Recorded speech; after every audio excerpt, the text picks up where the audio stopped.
Good afternoon, Bobcats. Welcome back to what I really hope will be a fantastic week for you at the Helena Middle School. On this week's Bob lesson, I'm going to continue talking about part 2 of the question, have smartphones ruined a generation?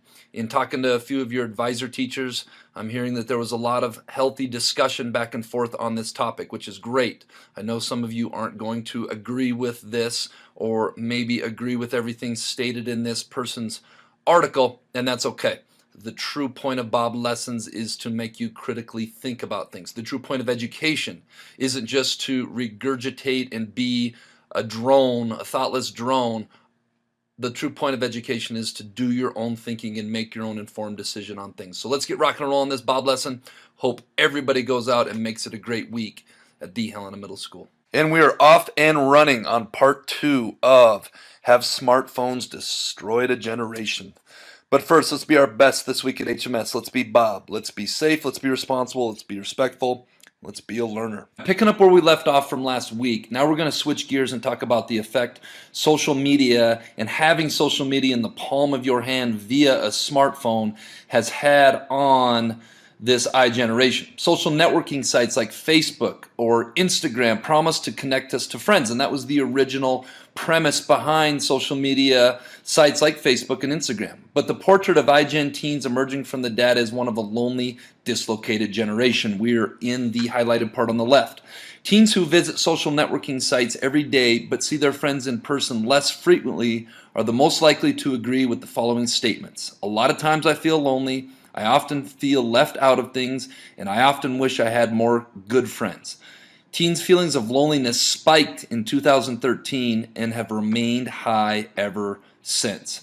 This doesn't always mean that on an individual level, kids who spend more time alone online are lonelier than kids who spend less time alone. Teens who spend more time on social media also spend more time with their friends in person on average.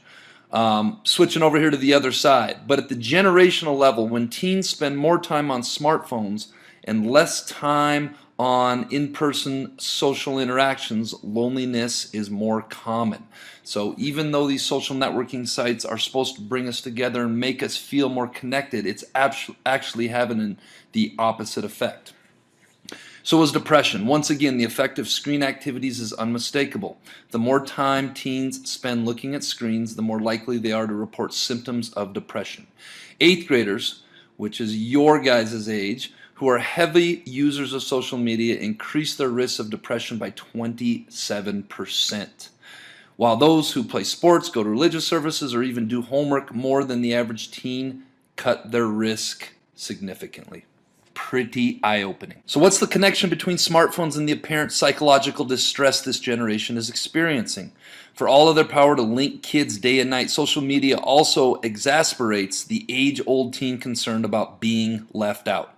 Today's teens may go to fewer parties and spend less time together in person, and we know they do that because of their devices.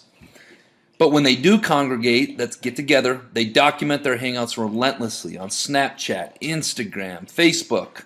Those not invited to come along are keenly aware of it. Accordingly, the number of teens who feel left out has reached an all-time high across age groups. Like the increase in loneliness, the upswing in feeling left out has been swift and significant. This trend has been especially steep among girls.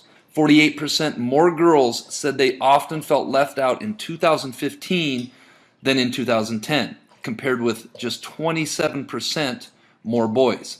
Why is this? Well, girls use social media more often, the research says, giving them additional opportunities to feel excluded and lonely when they see their friends or classmates getting together without them. I hear about this all the time in my office of people that found out that their friends were hanging out without them or had a birthday party or a sleepover, and they never would have known it if it wasn't for it getting documented on Snapchat and Instagram.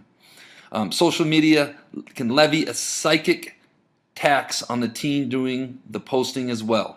As the teen that was interviewed for this often said, I'm nervous about what people think and are going to say, and what gets cut off here, as she says, it sometimes bugs me when I do post something on social media and I don't get enough likes soon enough. Girls also have Girls have also borne the brunt of the rise in depressive symptoms among today's teens. Boys' depressive symptoms increased by 21% from 2002 to 2015, while girls increased by a whopping 50%, more than twice as much. Let's skip over to the other highlighted part. These more dire consequences for teenage girls could also be rooted in the fact that they're more likely to experience cyberbullying. Boys tend to bully one another physically, while girls are more likely to do so by undermining a victim's social status or relationships. We call that relational aggression, and this is actually very accurate.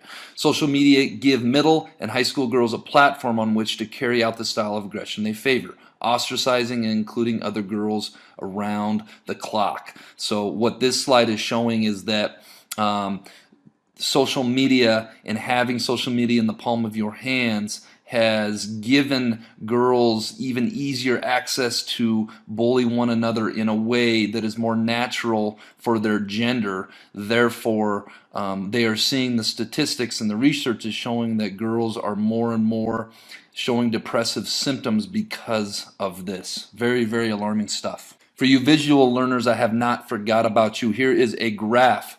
And the title of this graph is More Likely to Feel Lonely. This is the research that they did on how often they feel left out in the black and how often teens feel lonely. And if you look at the bar graph of 8th, 10th, and 12th graders who agree or mostly agree with the statement, I often feel left out on things, or a lot of times I feel lonely, you can see that starting in 2007 and more up to 2010, it just goes off the chart. So these phones that are supposed to connect us and make us feel more united are actually having the opposite effect. Last but not least, we're going to look at the effects of sleep. It may be a comfort, but the smartphone is cutting into teens' sleep. Many now sleep less than 7 hours most nights. Sleep experts say that teens should get about 9 hours of sleep a night.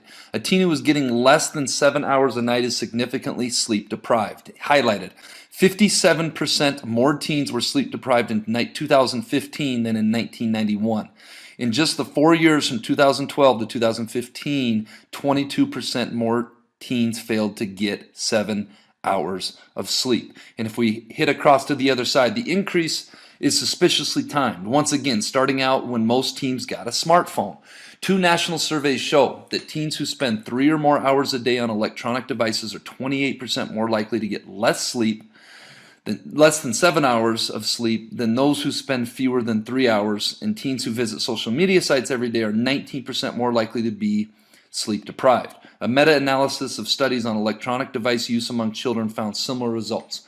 Children who use a media device right before bed are more likely to sleep less than they should, and that's because it gets the brain firing and then you can't fall asleep as quick. More likely to sleep poorly and more than twice as likely to be sleepy during the day. Sleep deprivation is linked to a myriad of issues, including compromised thinking and reasoning, susceptibility to illness, weight gain, and high blood pressure. It also affects mood. People who don't sleep enough are prone to depression and anxiety. Again, it's difficult to trace the precise paths of causation. Smartphones could be causing lack of sleep, which leads to depression, or the phones could be causing depression, which leads to lack of sleep. We don't know which comes first. Or some other factor could be causing both depression and sleep deprivation to rise. But the smartphone, its blue light glowing in the dark, is likely playing a nefarious role. Again, for you visual learners at home, this was a line graph of percentage of 8th, 10th, and 12th graders who get less than 7 hours of sleep most nights. And as you can see, right about 2012, it really started to go up. That brings us to this week's quote of the week, which is, life is what happens when you put down your phone. I know that you generation have been growing up on these phones. I know that there's some differing thoughts. Some people will agree with the data I just delivered the last 2 weeks. Some people will disagree. I'm encouraging everybody, myself, I've been working on it for a little bit, to put down our phone and really live life and limit our connectivity to smartphones. All right, this week's Jelly Bean Question of the Week winners: Patton Hofert, Alder Shanania, I apologize if I pronunciated that wrong, Deegan Helms, Rylan Cassiano, Hemi Curtis, and Chloe Hoyer. The answer to last week's question was I. E-Y-E-I. All right, this week's Jelly Bean Question of the Week. What word starts with E, ends with E, but only holds one letter? If you think you know the answer, this week's Jelly Bean Question of the Week, submit your answer to the Bob box. I had to bypass a couple correct answers because I couldn't pronunciate or I couldn't read the name or there wasn't the last name on there. Get that into the Bob box by the end of the week. Tune in next week to see if you're a winner. All right, Bobcats, let's make it a great week at the Helena Middle School.